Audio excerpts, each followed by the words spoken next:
This demonstration of the patient assessment system is based upon the following scenario. You and a fellow wilderness first aider are hiking along in the nearby mountains on a chilly, overcast December day. About 20 minutes ago, 2 hikers passed you by, and one of them did not look well. As you continue hiking, you come across the pair stopped off the side of the trail, and one of them tells you that his friend, a 25-year-old male, has just collapsed and is now unconscious. The first part of the patient assessment system is the scene size-up, which includes checking the scene for safety.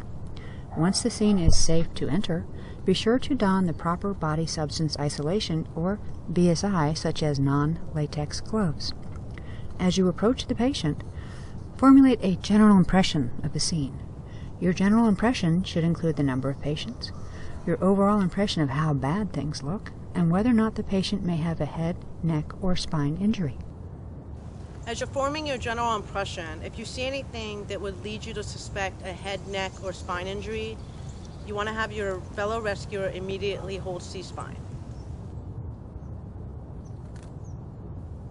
Now, on to the primary patient assessment. Open the airway using the head tilt chin lift maneuver if no head, neck, or spine injury is suspected. Otherwise, use the modified jaw thrust maneuver.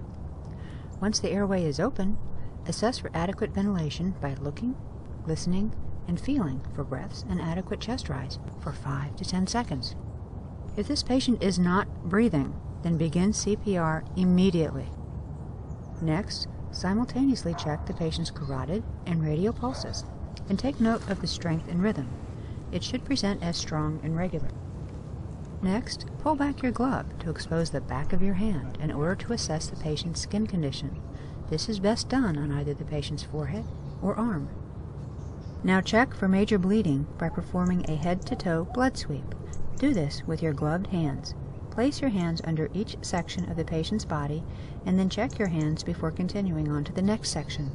Be consistent about looking at your gloves for blood. Severe bleeding is a life-threatening condition and should be treated immediately.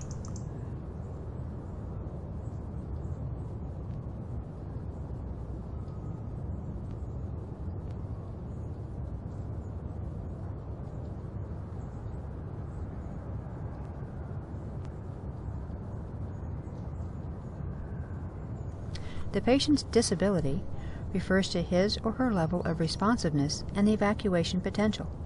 Assess the patient's level of responsiveness using the AVPU scale, working your way down from alert and oriented to unresponsive. Your patient's evacuation potential should be based upon the severity of the illnesses or injuries found. Your decisions can change, but now is a good time to make a judgment on which of the 3 evacuation potentials your patient may be: stay and play, load and go, or snap.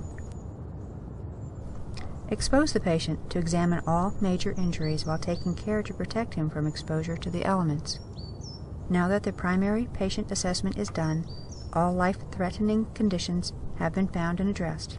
It is now time to assess the patient for any additional injuries. The secondary, or focused, patient assessment is an opportunity to do just that. If the patient is conscious, or if an unconscious patient's friends or family members are present, then ask the sample patient history questions of them. Be sure to take a full set of vital signs, which should include heart rate, respiratory rate, level of responsiveness, and skin condition. Now perform the physical exam.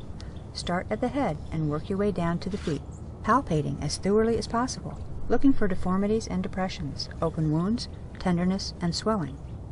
When assessing the head, check the mouth for any airway obstruction such as broken teeth.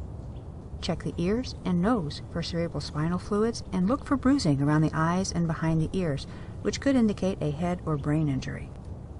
Check the neck and throat for jugular vein distension, tracheal deviation, medic alert jewelry, and then feel the vertebrae in the neck, looking for the bones to be in a straight line. Check the chest for stability, deformed ribs, or any other abnormalities. Ask your patient to take a deep breath, which will allow you to check for paradoxical movement. Also check the sternum to be sure it is in one piece. Check the abdomen by using a 2-handed roll to look for rigidity and point tenderness.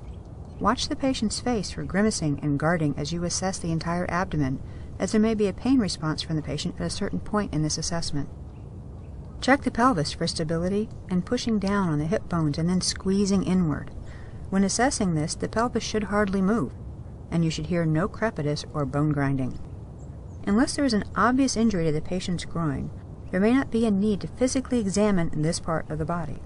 Next, check both legs for any abnormalities, then move back to check the arms as well.